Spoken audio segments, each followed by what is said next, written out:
안녕하세요. 공인중개사 허준혁입니다. 자, 오늘은 2022년 부동산 시장을 전망을 할 때 반드시 관심 가져야 할 이것의 공급에 대한 이야기를 해보겠습니다. 자, 현 시점에서 앞으로도 계속 아파트 가격이 상승할 것이다 라고 주장하시는 분들의 주요 논거 중에 대표적인 하나가 있죠. 바로 주택의 수요 공급 문제입니다. 자, 그 중에서도 주택 공급 부족에 관한 이야기를 상당히 많이 하고 있더라고요. 자, 서울을 기준으로 해서 주택의 수요에 비해 공급이 많이 부족하기 때문에 앞으로 금리가 더 올라간다고 하더라도 아파트 가격은 더 올라갈 것이다 라고 예상하는 의견들이 있어요. 자, 그런데 여기서 조금 재미있는 점은 작년까지는 이 금리를 올리지 못할 것이다 라고 주장했던 분들이 꽤 많았었거든요. 자, 그런데 지금은 금리 인상은 이미 예견된 리스크이니까 부동산 시장에 악재로 영향을 미치지는 않을 것이다 라고 살짝 방향을 바꾸시는 분들이 상당히 많이 늘어났어요. 자, 그리고 자꾸 이 주택시장을 서울에만 집중해서 서울을 기준으로 잡고 이 전체 주택시장을 이야기하려는 경향이 좀 있죠. 자, 이런 부분도 사실 우리는 상당히 주의를 해서 들어야 돼요.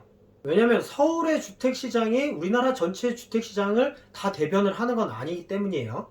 자, 그러면 본론으로 다시 넘어가서 자, 주택의 공급 문제보다 더 관심 있게 들여봐야 할 문제가 뭘까요?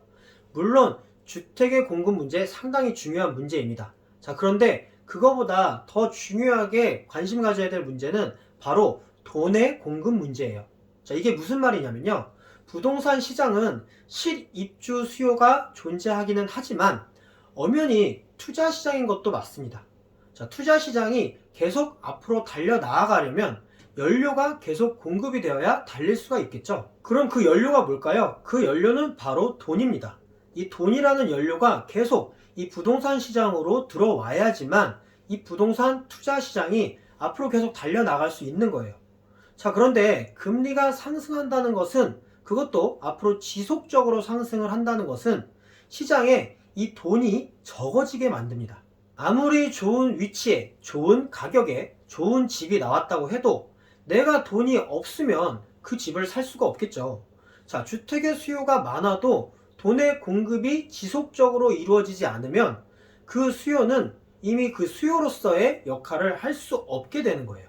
지난 약 2, 3년간 집값이 급격하게 상승한 대표적인 이유가 바로 이 돈의 공급이 풍부했기 때문이라고 저는 생각해요. 매우 자주 들었던 유동성을 얘기를 하는 거예요. 그런데 그 유동성이 줄어든다면 어떻게 될까요?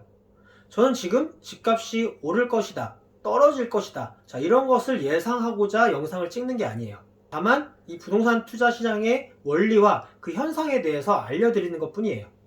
자, 미국에서는 앞으로 금리를 지속적으로 인상할 계획을 언급을 하고 있어요. 미국이 금리를 올리면 한국은 이 외화 유출을 방어해야 되기 때문에 어쩔 수 없이 그 금리 간격을 유지하기 위해서 금리를 따라서 인상할 수밖에 없는 거예요. 자, 이걸 안 하면 국가 입장에서는 큰일이 나거든요. 그리고 금리 인상은 예금 이자도 높이고 대출 이자도 높이겠죠. 이런 현상은 자연스럽게 이 투자 시장의 돈 부족으로 이어질 가능성이 매우 큽니다. 지속적인 연료 공급이 없으면 달릴 수 없는 것은 당연한 이치라고 생각을 합니다. 그래서 부동산 투자에 관심을 갖고 계신 분이시라면 주택의 공급 문제만 보고 판단할 것이 아니라 이 부동산 시장으로의 돈의 공급에도 크게 관심을 가져야 할 때라는 거죠. 오늘 영상은 여기까지고요. 저는 또 다음 영상에서 더 좋은 내용으로 찾아뵙도록 하겠습니다. 감사합니다.